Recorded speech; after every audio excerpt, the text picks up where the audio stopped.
What's going on, everybody? Welcome to episode number 2 of the Tony V Experiment. I got my boy Robert Clark here with me today. Pumped. Making me look real bad with the attire he's got on. Coming here and showing me. You gotta come prepared, right? You can only make it big once. You get one shot. So I'm showing up today. Thanks for having me, Tony. Of course, man. No, thanks for coming. Really appreciate it. I know I kind of gave this little spiel last time when Adam was on it, which episode 1 I think was a success. So absolutely. I think you got some living up to do, man. But I have some faith in you. The bar is set so high, it's unbelievable. And I'm like, well, I wasn't first. I'm second. I'm very honored to be the second guest. Yeah, you have no idea. But I'm the first loser. So I'm like, I gotta surpass the bar. Yeah, you gotta kick him down. It's like up here. Have you seen his arms? I can't kick him down. That's true. Yeah, we had. Yeah, like, he does have big arms. Ninja go around. Anyways, but thanks for having me, dude. Yeah, of course. But the Tony V Experiment, Allison, my lovely wife, the one we were kind of going through names and trying to figure out what it was going to be. When that kind of came up, it made absolute perfect sense. The whole, our episode of life is just that, in my opinion. It's an experiment. It's trying something and failing and trying again and getting it right, finding out what you're good at. I mean, you go up and ask a girl out at the bar for the very first time. Right. That shit's an experiment. You know what I mean? Sometimes it works, sometimes it doesn't. Absolutely. You come back and you fix stuff, but in business and life, everything. And so that's why we named the show The Experiment. That's why, and that's kind of what we're going to be talking about and what it's all about. So totally. Anything and everything. Yep. Beautiful. Yeah. But I kind of... Hi, Mom. I'm making it. I'm making it. Hey, Mom, I see you. Call me. Producers, hiring. You got to share it now. You have to share it. Rosalind Clark, you better hit share. Share and tell all your lady friends to share. Because we got like 3 super buff dudes, well, two super buff dudes in the room right now, and all your lady friends will love it. And the second buff dude that you can't see is behind the camera. That's right. The mastermind behind it all, Jeremy Shine. So I got to give him a shout out. 100%, dude. Jeremy crushes it. Jeremy crushes it. It's the way to go. Bravo. But yeah, man, I want to, before we even get into the myriad of stuff that I want to talk to you about, I want to first and foremost, I want to claim to everybody in the world, the 4 people watching this, plus the other 8 million that aren't. But when it gets to you, I'm claiming it now. And that is, this man, he's been a good friend of mine for a long time. And I saw just ridiculous amounts of potential in this man, literally from day one. And if there was a way to have gambled on you in Vegas, and I'm horrible at Vegas, but that is one bet I 100% would have taken, and goddamn, I was right. This man is absolutely crushing it, and everything that I knew he would, and it's just super cool to see. So, I am, I look up to you, and it's an honor to have you on here. So, dude, appreciate that, man. Of course, for sure. Feelings are mutual. That's why I've. I don't know. I don't want to get into a whole bio, but I started here right after. I mean, before you had the gym. Yeah. It was just like you're a magnetic person, So it's like you attract the right people around you. Thank you. Like, I'm going to be there for sure. I love it. I love it. And it's paid off. It's paid great dividends. Yeah. I mean, so that's why I'm really excited about this show, is because, the reason I love going to Afterburn is because there's so many high quality people in such a tight-knit community right here.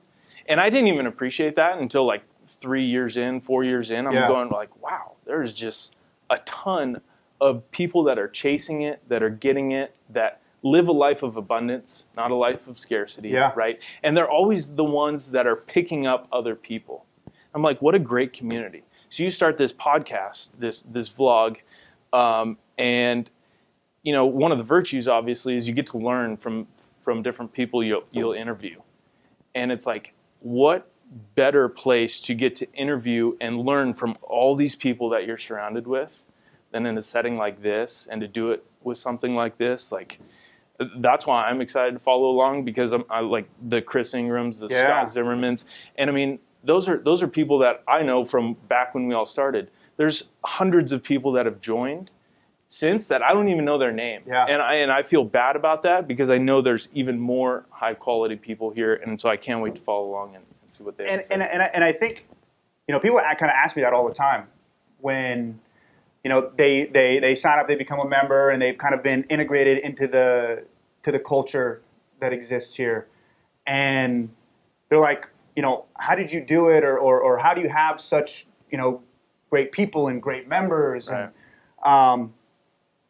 And, I just, success breeds success, and I'm sure we're going to talk about that. And, once you start getting, a few people to buy into that, and they start believing it, and they start bleeding it, like, everyone that comes in just feels it, and then they do the same thing. And we'll get into it in a little bit, but that's what you feel from that standpoint is exactly why I think culture is so massive. Totally. In everything. Yep. So one thing I wanted to talk about is you were at Route 91. Yeah. And I know we talked a lot about tragedy with Adam last week, and don't worry, it's not always going to be. Listen to everybody's sob story. Sob stories. Yeah. There's obviously going to be good stuff and successes and all of that. But I know you were there, and so how was it? What was it like to be in that kind of scenario? Right. It was a trip. I don't know, to give some background on it, like, it's Route 91 happened. For me, like, I would argue to say, like, my life wasn't threatened. Could have been. I wasn't down at the concert. Luckily, I'm a grandpa of an old man, so it's like, dude, going to bed early. 8:30? I'm like, God, let's go. And literally, that was the card that saved my life. May or may not have been. So I was in my hotel room in the Mandalay Bay. Now, when I saw all these cop cars coming, like, from all over Vegas. Like, I could just see it out my window, and I was like, that's not good. I knew my sister and her brother were still down there. We had 2 other friends down there, and then 2 other friends we found out had already made it back to the hotel room. The moment that you get a text from your sister saying there's an active shooter, and you're stuck in a hotel room, like, it's Vegas, like, it was quickly. Well, and they shut you down, right? You Elevators, everything. And the moment you get that text, and you're like my sister's like top of the totem pole for me, right? And my family's story, so we have a really close relationship. So to be helpless, not be able to do anything, it was like the ugliest feeling I will ever feel for the rest of my life. And that's saying that having been through some good sized shit too. Yeah. So that was the hardest part. And then also, there's just so many unknowns in a situation like that. I got the text, and I'm thinking, okay, like, some guy with the 9mm, like, going through the audience and just being stupid. Not some guy with 20 guns in a hotel room is just unloading on this crowd. Could you hear it? I couldn't hear it from my room. I found out one of my friends that was with my sister, thank God, his family back home was listening to the police scanners. That's how I was getting my updates. The news hadn't even picked it up, and, like, it was all over. And so that was the only way that I knew that there was an active shooter. Then I found out he was in the Mandalay Bay Hotel. That was, like, another point of just turn off all the lights, like, bunker down. We don't know where he is or where he's going, or how many there are. And so that was another frustrating feeling. And then so we kept getting piecemealed, kind of new info.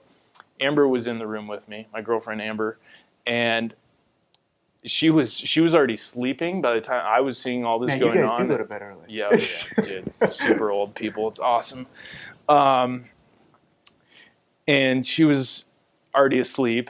And then I, found out the active shooter, so I told her, but I never told her the person was in Mandalay. Really? Because I'm like, there's certain things that you make the call on, and you're like, I know how much of a wreck she would be if she knew that.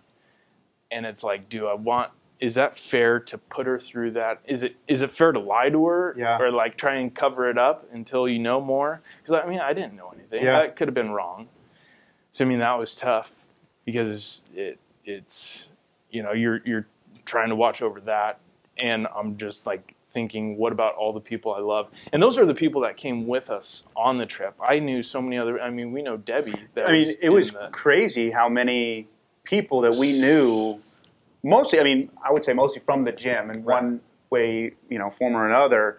I mean, there must have been 10, 15, 20 people in total that we knew. A couple of them police officers, a couple of them who actually got shot that we all knew that are, you know, members of Afterburn. That was crazy to me. I know. It's nuts. What sticks out to me for Route 91, I'll end it with this, is that, dude, I was locked in a perfectly safe hotel room with a bed, no other strangers, like nothing. That was a very comfortable experience for Route 91. I still came home, and for like 2 months, I could not shut down the lights at my house. I could not, you know, walk outside my car door without, or get into my car without checking my back seat, always looking behind me, like thinking someone's standing outside the window staring at me. It's like, it messes with your complex. So, and that's from my like very let alone innocent little perch you were in the if you even heard bullets, if you saw someone get shot, or if you got shot, I'm like, PTSD is after that experience. I'm just like, the mental health of people, especially people serving our country, but people going through distraught experiences like this, like it's so important to try and help support those people, because I mean, that's something they'll live with forever. I'm hearing stories continually, daily, of people that had it way worse than anyone I knew and still cannot get back into a regular life. And they have kids, and they have a husband, and they have people who weren't there, so they don't quite understand, and they're just stuck with these memories and these thoughts. And it's awful, man. And I'm like, dude, the mind is a powerful thing, and if something like that takes over it, like, it's really hard to come. It's a big process. Yeah. So utmost respect for anyone fighting that battle, and if anyone ever needed a support system, definitely, I know they can come here, but they can reach out to me, and I'm more than happy to always give time and effort to those people. That's awesome, man. The other thing was that my sister pointed out, because she was down there. Luckily, an older couple was leaving, not quite as old as us, right? Because we had already left. But they were leaving. They had extra drink tickets, so they gave them to my sister and her group, and so they walked to the bar to use them. So it pulled them away from the stage? Because the thing was about to be over. And so they went, and that's when it happened. I'm like, divine intervention. I don't know if you believe it or not, but I'm like, something happened there. So, but her thing was sees what's going on. They can't really tell. They just see a ton of people running. They kind of hear some stuff, so they just start booking it. And while she's running out to safety, she is watching uniformed cop after uniformed cop running past her to go figure out what's going on and to go help people. And I mean, for me, I think of people, you know, like Gio, you got Grant, you got Edwin, Debbie's a serving officer. You have so many people here, and I name those people just because they're mutual friends of ours, and we understand the life that they have, the kids that they have. They are no different than you or I, other than they wear that badge. Yeah. And when shit hits the fan, it's calling on them. And I'm like, they are putting that all on the line. You know, Gio was there. I met up with Gio like a couple nights before. Like, he was having a good old time, so he was there just personally. And he still made the decision to stay and get Kelly safe and run back in there when you don't know what's going on. Yeah. You think it's some guy on the stage. Mind you, it's some guy up here. It's like, dude, he's got 2 adorable kids. And so just that self-sacrifice is like, I mean, it goes into other things we'll get into, but like, how do you break out of your comfort zone? How do you get enough balls to make a cold call? It's like, dude, Are you going to die at the end of this? No. Like, what's the repercussion? Because so many people have it worse and man. give more. Yeah. It's all about perspective. 100%. Well, you know, for anyone that doesn't know, we just had everyone should know about all the wildfires going on in the LA County area right now, and it's destroying homes and God knows what else. And it came within about 15 feet of our building here. Thank God, building's good, we're fine. You know, but you know, to see the firefighters on the hill. You know, we waited until the very last second until we had to leave on Tuesday. Right. And you see these guys, and I mean, I couldn't even stand outside because the smoke was so bad. And I was still, a decent away from the fire. And they're in there, you know what I mean? Yeah.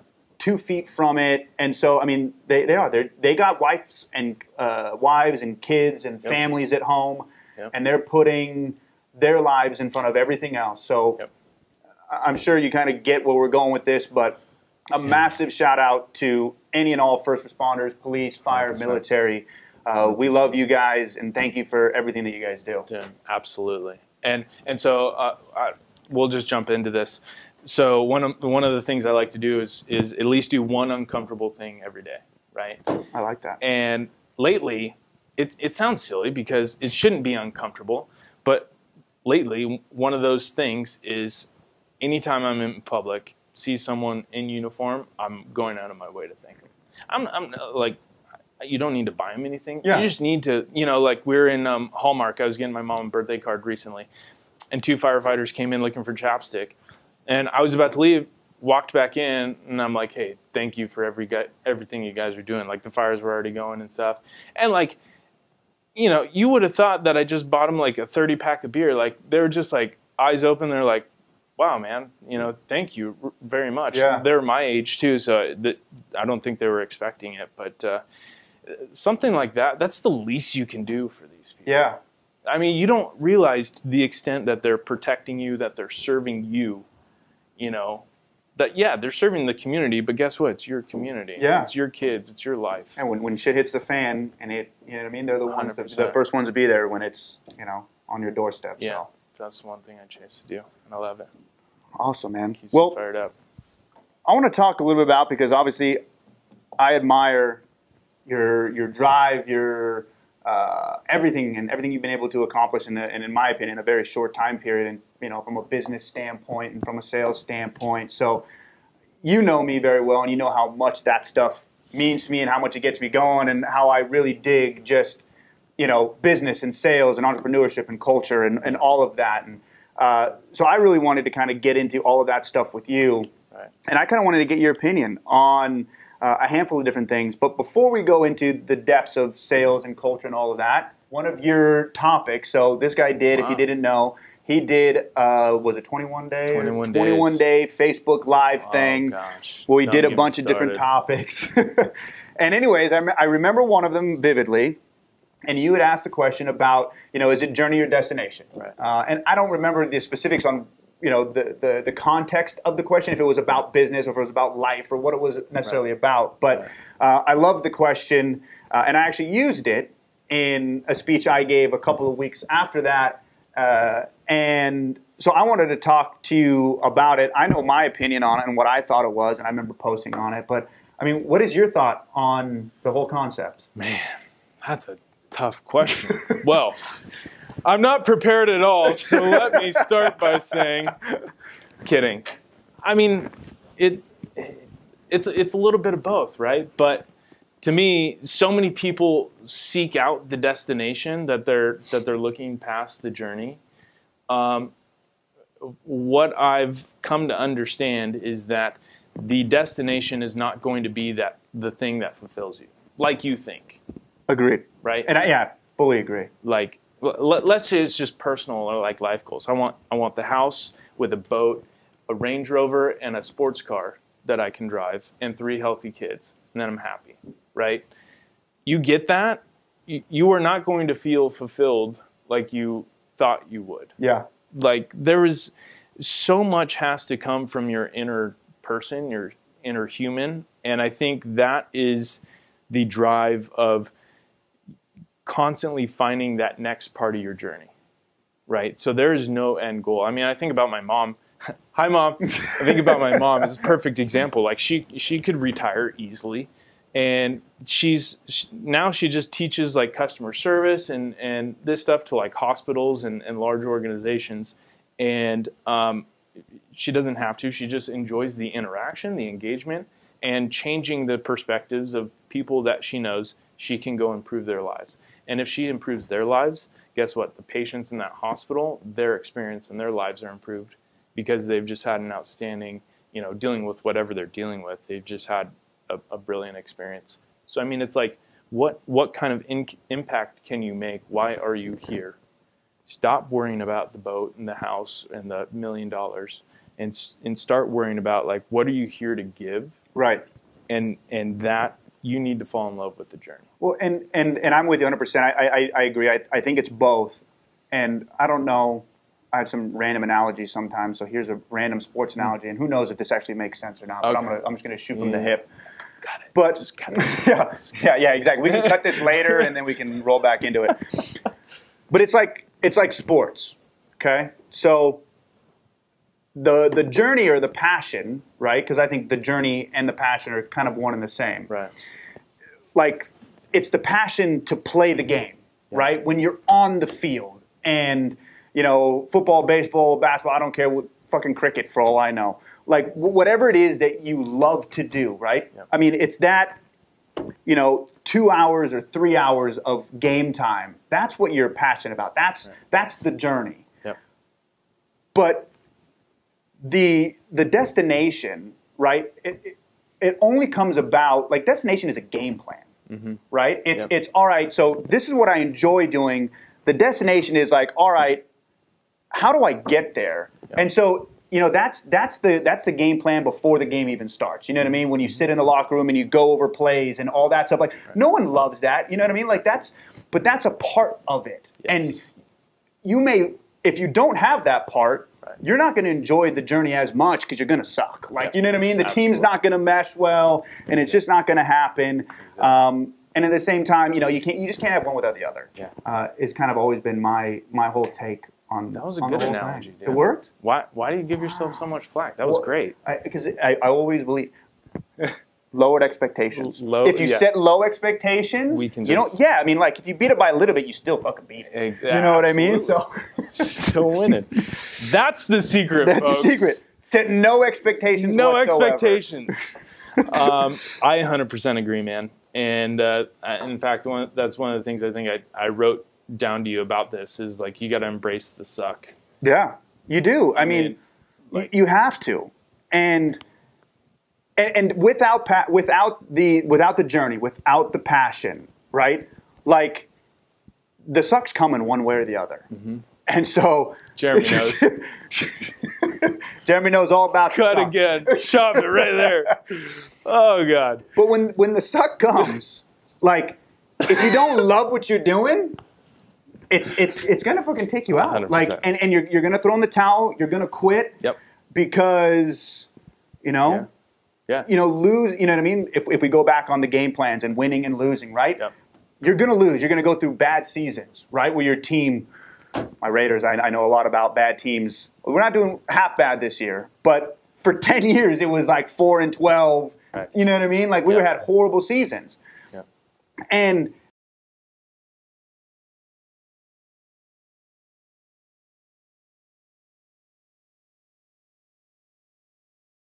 100%. And it's the same thing. I don't know if you saw it when we talked about, like, the whole grit study that was done. It's the same thing. Yep. Like, the common denominator between people that are successful is that it doesn't matter. Like, they can fail over and over and over again, and it's just the ability to take failure, to take loss, to take tragedy, and just keep powering through. You know what I mean? No matter how many times you lose. Right. And absolutely loving the journey and enjoying it and having passion for it damn well helps that. Totally. So you know how I'm somewhat decent at sales? Yes. I heard that. I heard that you were mediocre. No. So this is the truth. This is the truth. I wear a really nice suit. This is actually a crappy suit. I just dress up in a suit. They start talking good things about you. He comes up with creative analogies. I'm kidding. Dude, I seriously, I don't know why I'm known to be a sales guy. I suck at sales. I suck at it because there's so many things that I want to make happen, and if the person on the other end of that table does not share your vision, dude, you're screwed. You're stuck. Yeah. What I've come to learn is that there's not much that you can do to make the person on the other end of the table see your vision. Like, you cannot shove it down their throat. My primary goal is to get as many no's as I can. That's how I chase it. Because I'm like, the sooner I can get them to tell me no, they don't want to do that, then I can stop wasting time on them. And then I don't have to convince anyone anything. Yeah. I'm not holding on to them. I don't need you. I will go elsewhere. But like, the best thing that you can do is just tell me straight up. Yeah. Like, yes, do you want me to spend time here and try and figure something out, or are we done? Well, I mean, that's like, in terms of like sales, I mean, it's finding those right people. Right. You know what I mean? That's right. What matters, and right. Putting your time into that. 100%. Totally. So I don't even know where that came from on your last point. I mean, that's something that triggered in my mind is like. Well, I mean, I think like in terms of sales, I mean, I talked about it before. I mean, the whole idea of a salesman, right? Right.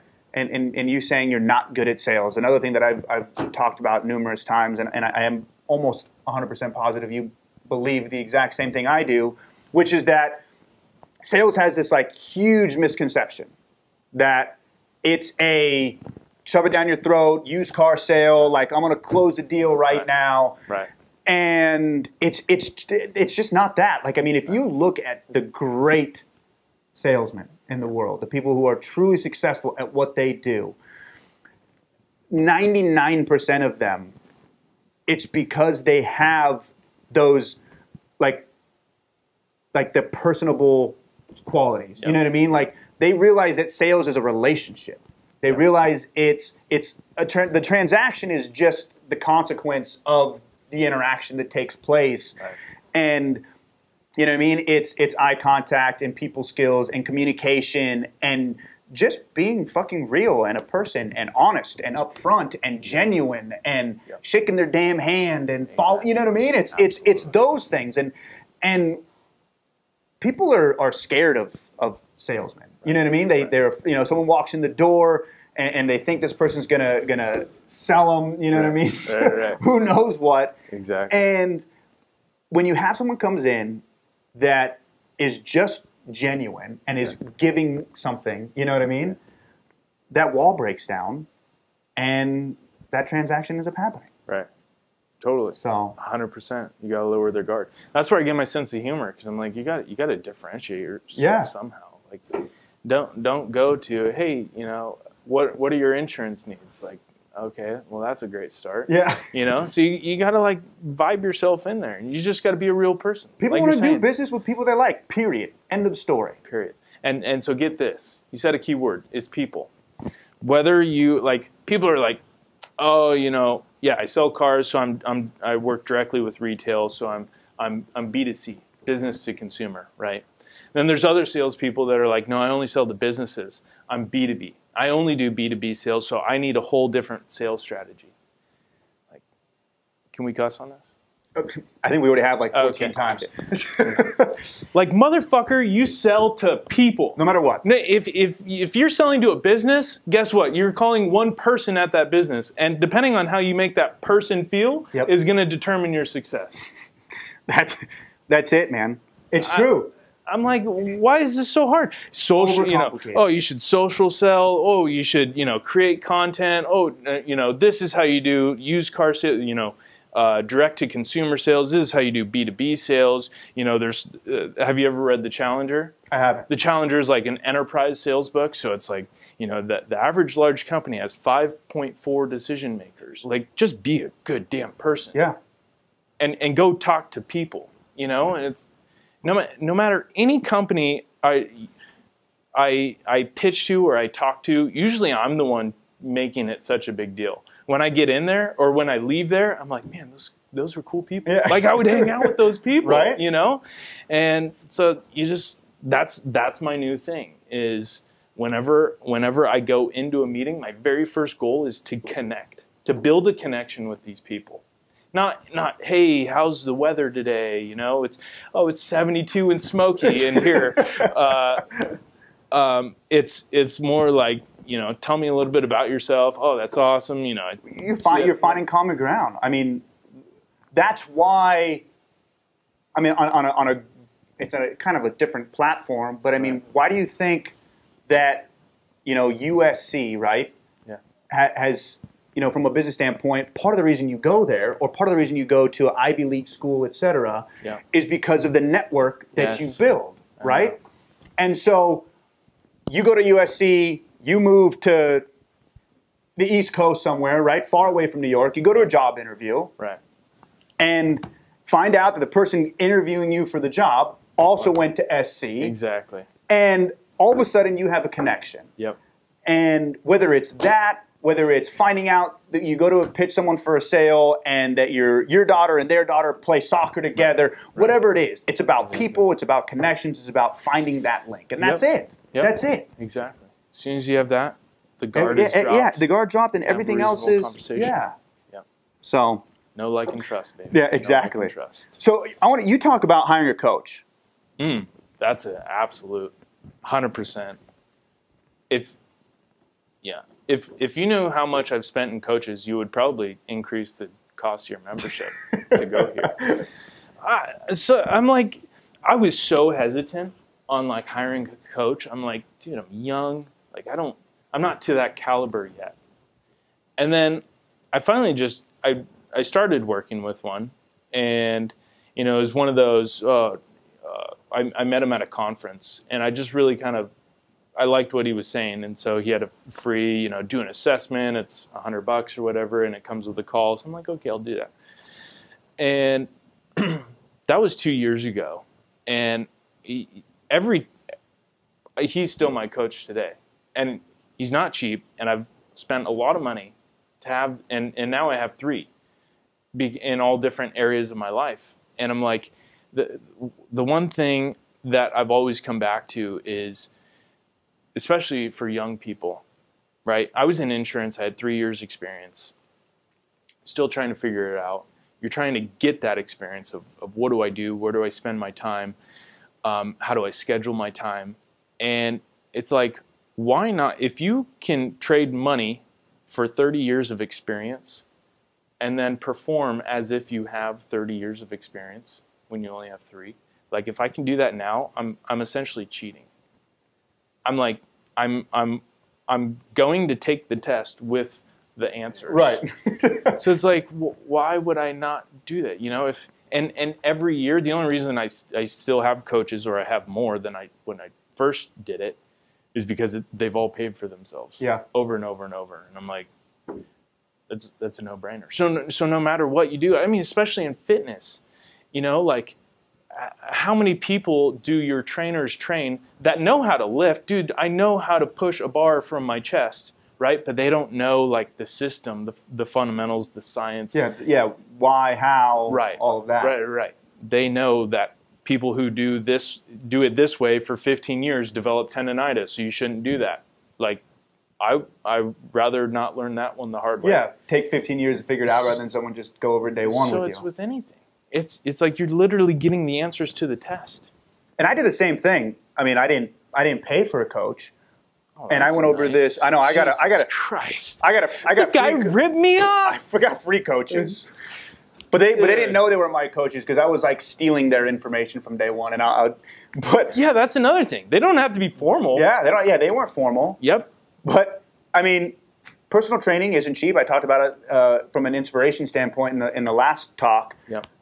But the people that can afford training, for the most part, more successful, older, lots of business owners, or people high up in companies, et cetera, right? Yeah. So those were my clients when I first started. Yeah. So I would have been a damn fool if I had not spent part of my 60 minutes with them over the course of 2 or 3 years or whatever it was, not subtly and slowly picking their brain. And so literally, I'm not exaggerating. like I would start to pick their brain about business, about what they did, about how to do this or do that. And so, Awesome. yeah, so I had some free coaching. So thanks, clients, guys, appreciate it. A lot of you probably know who you are. I'm not going to say names because I know I'll forget someone and then they'll come looking for me. Yeah. But a lot of you guys probably know who you are. So thank you for my free coaching. You're welcome. I'm kidding. That's awesome. Yeah. I mean, that's... And you got to take advantage of the stuff at your disposal, basically. Yeah.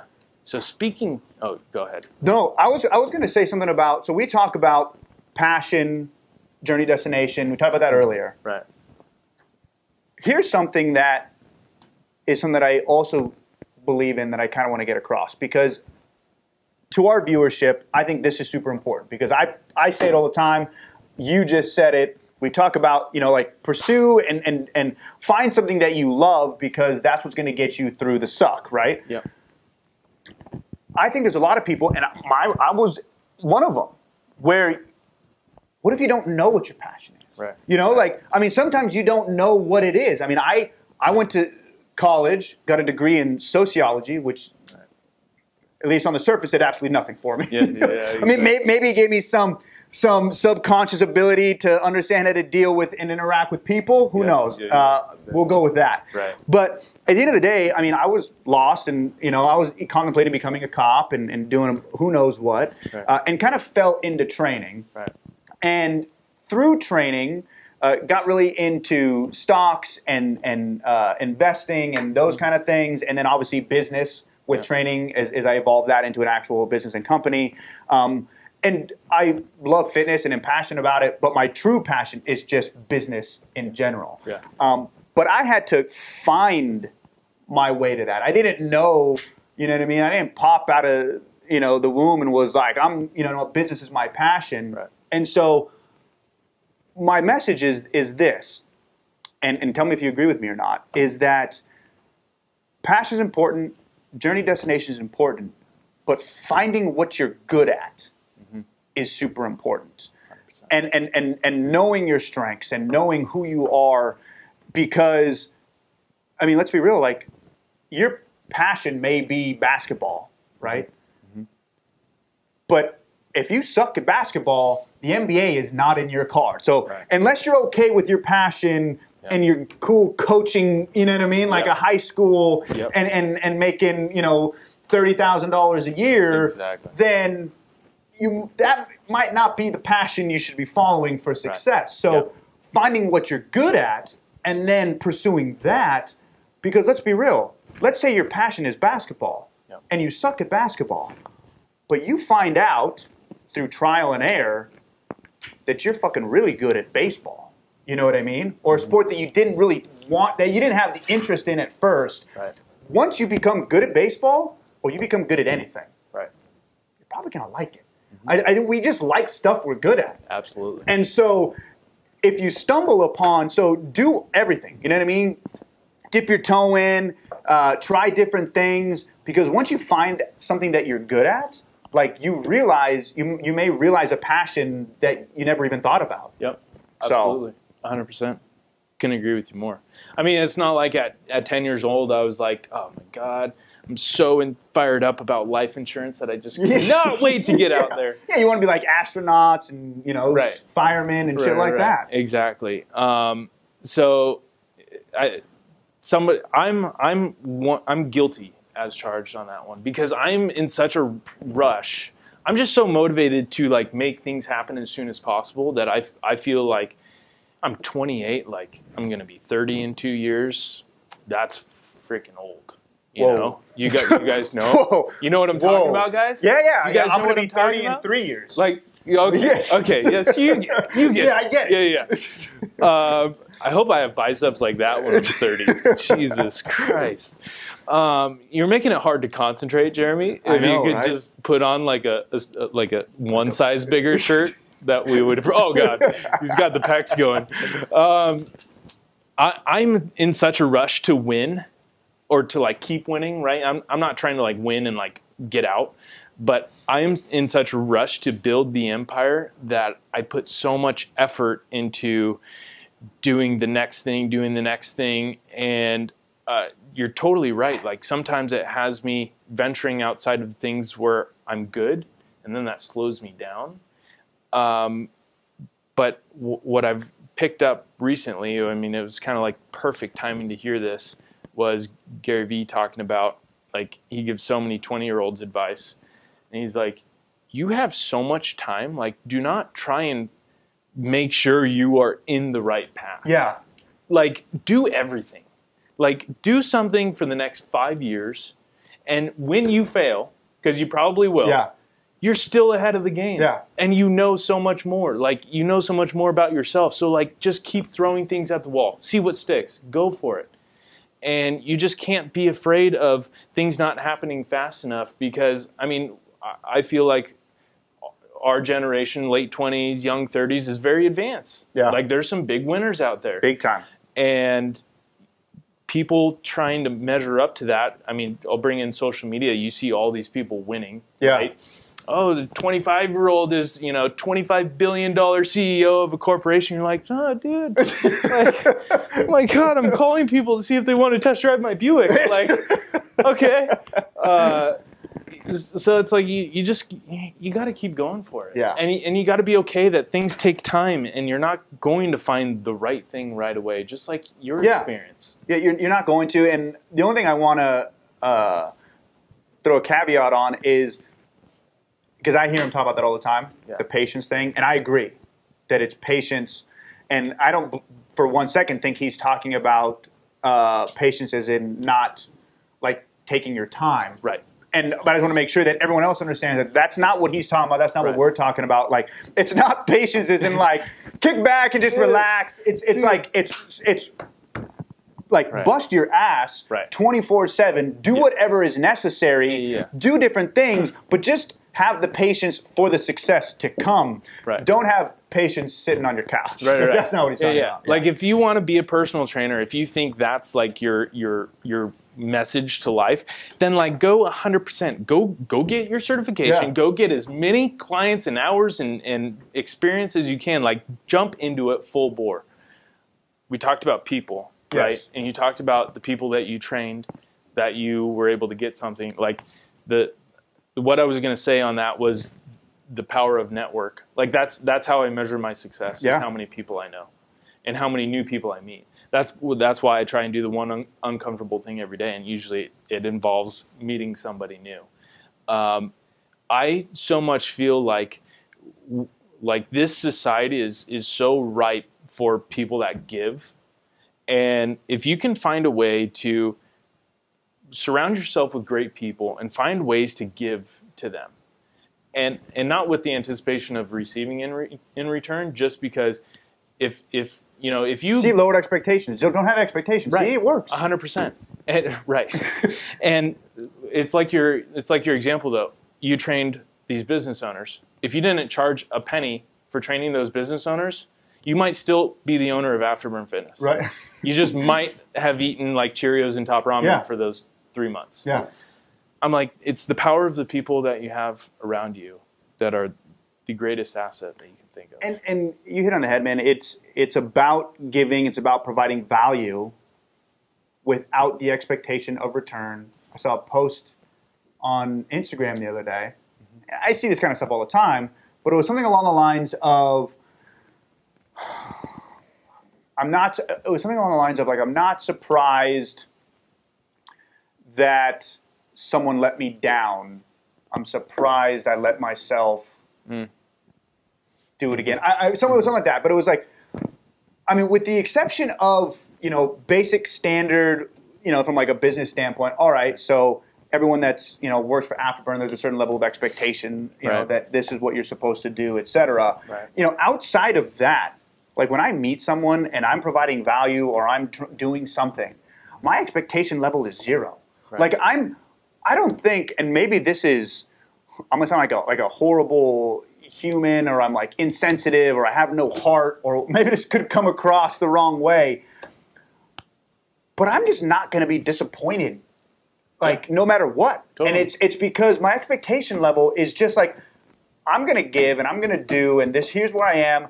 And if I get something back, cool. If not, no hard feelings. Right. Like, you know what I mean? Like, I'm moving on. Right. And so I think being able to have that, like, and just, like, honestly, because I think a lot of people say they do, but they actually practice it and believe in it 100% is a little different. But, you know, have no expectation of what you're going to get back. You know?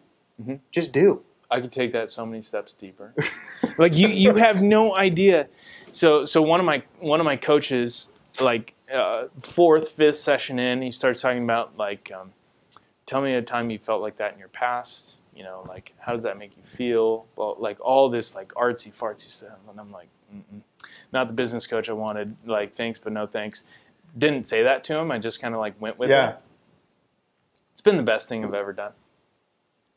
Is discovering what goes on in your head and how it makes you feel as a person. Like you expect nothing of people that you're relying on or whatever.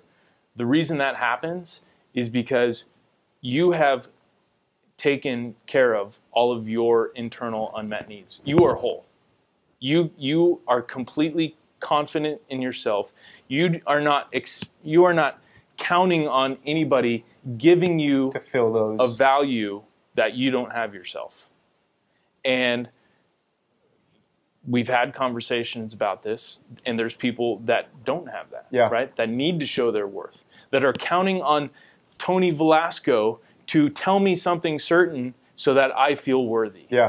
And those are the people that are sour. And like, that will never be fixed. They have to fix it internally. And those are the individuals, at least in my opinion, who, you know what I mean? Like that sourness will, I mean, it doesn't go unnoticed. You know what I mean? It bleeds out into the people that, you know, they surround themselves. And then they wonder why that kind of stuff keeps happening, because it's just like this self-fulfilling prophecy that happens over and over. It never ends. It's going to be the cycle of death if you don't handle it. One of the other things I talk about is confidence. So, as you know, and you've been, thank you, this is one of the guys who's been on my ass on a constant basis. Like, hey, where you at with your book, bro? Where you at with your book? That's right. I'm coming along. It's, I'd say, 80% done. Nice. So it's changed courses a few times, but I think it's on the right one. So I'm super pumped and excited about it. So both chapters. Two chapters. 5 pages each. So a 10-page book. Just gonna do the table of contents and we're done, man. And then I always like the Cliff Note versions anyway. So I just figured, why write a full book? Let's just go straight for the Cliff Note. It's got a yellow cover and everything. I can't wait for this book, dude. No, I'm excited, man. I really, really am. And one of the things I talked about in there, and I actually tied into that whole concept of like the grit thing. There's a whole chapter dedicated like to what makes someone successful, and I try to reverse engineer everything and work from the top back. So you know what I mean? Like to become successful, you have to have the game plan and blah blah blah blah blah blah all the way down. And you know the person that has grit. But at the end of the day, like that study comes up with the idea that grit is the underlying common denominator for all successful people, whether you start rich or poor or in this country or that country or whatever. That grit and determination is what makes someone successful. But I wanted to take it a step further and look at, well, what gives someone grit? Like, what gives you the ability to take failure after failure and walk through the wall, whereas someone else, they get knocked down once and they're like, screw it, I'm done. So because that matters, that's important too, because if you don't have that, then we can't even get to the next part. Totally. And so one of the main things that I came up with was just that. At the end of the day, it's self-esteem and confidence is one of the most biggest underlying factors that you can have, because when there's something missing, right, from a confidence, self-esteem standpoint, like those holes in your game, when the walls come, are going to get exposed. And it's tough. Self-esteem and confidence is a tough thing, because while it's not something I don't think we're necessarily born with, I think it's something that is instilled from birth. And it's hard to get it if, you know what I mean, if you had parents that knocked you down from day one, or you had, you know, whatever, like. And that's why I think it's so important. Message to parents here, like, I mean, don't tell your kid he's the greatest basketball player on earth if he sucks. That's not the type of confidence I'm talking about. But I'm talking about just that underlying, underground, build that confidence, because when they have that foundation from day one, like, fuck, it helps, man. Right. Big time. Big time. It's crazy to me how many things, like a shortfall that you have as an adult, come from something that happened to you as a kid. Whether that was your parents scolding you, whether that was your parents not loving you at a certain time, not supporting you. I'm not saying I know how to do that and how to fix it. I just know that correlation exists. Dude, it's huge, man. Right. The thing on grit, I like the confidence. I think that is a huge piece of the puzzle. How do you develop confidence? I'm not quite sure. Yeah, and that's the hard part. And to be quite honest, that's like the chapter that I'm literally on that chapter. It's one of the later chapters in the book. Yeah. And it's hard. And it's honestly, a lot of it is more of a message to parents, on how to instill that for kids, because it's hard. I mean, if you've gone 20 years without having confidence, to all of a sudden develop it is difficult. And I think really the only true way for it to not be a fake confidence is really to find out, and that's kind of why it's important to find out what you're good at, because that could be the ticket to, when you are really good at something, to give you that boost. Because at the end of the day, like, it's confidence in that leads, to grit and all of that. But it just goes like confidence allows you to do like so much more. Totally. It's, I don't know. Absolutely. And it's nothing more than a mindset. It is. Confidence is all mindset. It's the same person, same skills, and having the confidence is the difference between getting a yes or a no in the sales world. Yeah. So it's like, you got to have it. For me, I think it's perspective. I think the person that's gone through a trial, tribulation, something in their past, who knows how shitty it can be, appreciates whatever small problem that they're facing in front of them. For sure, man. Like my sister said to me the other day. She's like, yeah, I'm really thankful. It's been a really good year, and everyone's been relatively healthy and stuff. And then she was thinking about it. She's like, wait, my 5-year-old daughter almost broke her pelvis. She was at Route 91. Her and her husband almost got killed. There were like 2-3 other things that happened all this year. And she's like, I can't believe, it's because what we went through with our dad. I can't believe that in perspective to what we've done, this is still a good year. Yeah. And it's like so many people would play victim over those same life circumstances. So I think that determines grit. And it's positivity. You know what I mean? It's finding the good out of really shitty situations, like we talked about with Adam. Right.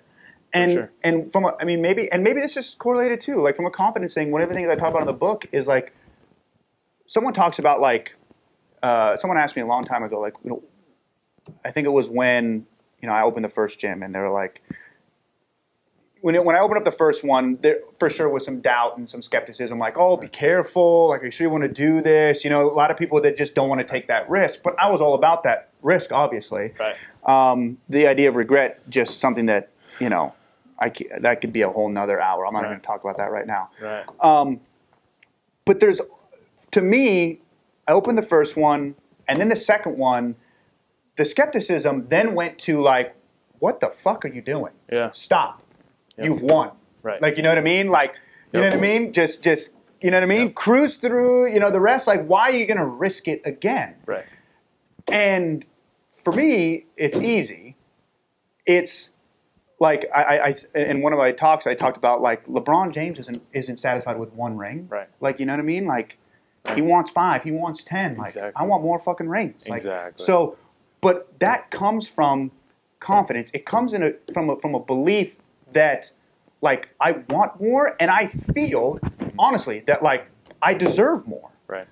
And it's not like a selfish, like, I deserve, it's or a trophy generation type thing, like we were just talking about, like I'm owed this. Right. That is two completely different things. This is like I have the confidence in that I can fucking do this, and I deserve it, so I'm going to do whatever it takes and not stop until I get there. Yep. Totally. And without the grit and the confidence and all that other stuff, like, none of that happens. Absolutely. Totally. I'll leave this with one last thing, and then we'll shut it down. I got to ask my question. Oh, you got a question? Oh, I thought I was going to get out of this. No. I'm so excited that I got to come here and ask you a question. I wanted to make sure it was a quality question. I have 2 questions. I'm nervous. And you shouldn't be nervous, except for the second one. But so for the first one, we started talking with like journey, like it's all about what you do and what you give, and what are you giving back to this community that has served you and allowed you to be in the position you're in. And then like one step further is how are you going to benefit your community, continue to, even when you're not here, right? What's your legacy? So that was, I don't know, it's something I think about. I always try and begin with the end in mind, and I would love to hear your perspective of like, what is Tony V's legacy? And at the end of the day, it's just about helping people and making an impact. Like, I want, as almost selfish as this sounds, it's not for a selfish reason. Like, I want a lot of people at my funeral. Mm-hmm. You know what I mean? Like, mm-hmm. I would be miserable if I could, float outside of my body. Yeah. And if I was dead and I could look over my funeral and if no one came. And I wouldn't be sad because from a selfish standpoint, I wouldn't be upset like, oh man, nobody liked me. Right. I would be like, I didn't impact the amount of people that I wanted to impact. Right. Like, I let the world down. Right. Like, I think we have an obligation in the United States of America, in the best named country that there is. I don't care who you are or what you say. There is no greater country. 100%. Get out of here if you think otherwise. Like, it ain't perfect. It'll never be perfect. You know what I mean? However, like, we have an opportunity that billions upon billions of people do not have, that live in third world countries, that live in people that just don't have the opportunity we have here, period. And so we have an absolute obligation, in my opinion, to do more, to be better, and to leave something for the next generation and to give them the inspiration that they could potentially do the exact same thing. Mm-hmm. And so that's the legacy I want to leave. I like that. I mean, that's like the perfect, like, exponential answer. Because then it keeps going. Is you build givers. And that's it. Givers will build more givers. I like that. That's it. I'll go to your funeral. Will you? Well, if I'm not already dead. But, it's hard to say, but if you keep going to bed at 8 o'clock at night, you'll probably be alive. Hey, dude. Hey, easy. Okay. Question number 2. Fire.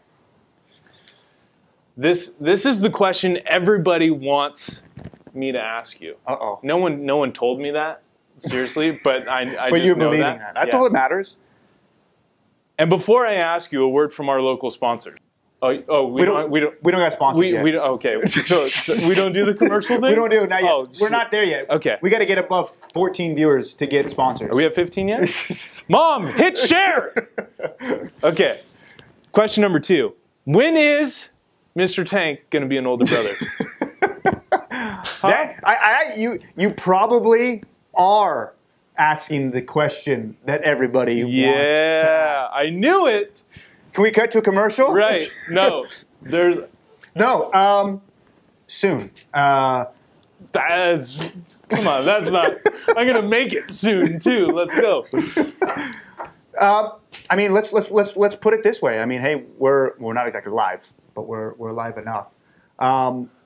There's no defense on the field. Okay. Going back to sports analogies. Okay. The offense is on the field. That's good. Yeah. And there's no D-line. Right. No cornerbacks. You know what I mean? No nothing. Yeah. And we're at like the first quarter or the fourth quarter. Come on. Yeah, I think we're about and we're like the second quarter. Just beginning of the second quarter. So, still quarterbacking. Yeah. Still throwing deep passes. Yeah. All right. Okay. I like that. That's good. Okay. I appreciate that, dude. I can't wait. All right, man. Thank you, for Robert. having me. Yep, definitely. See you guys, episode 3 on deck. Later, guys.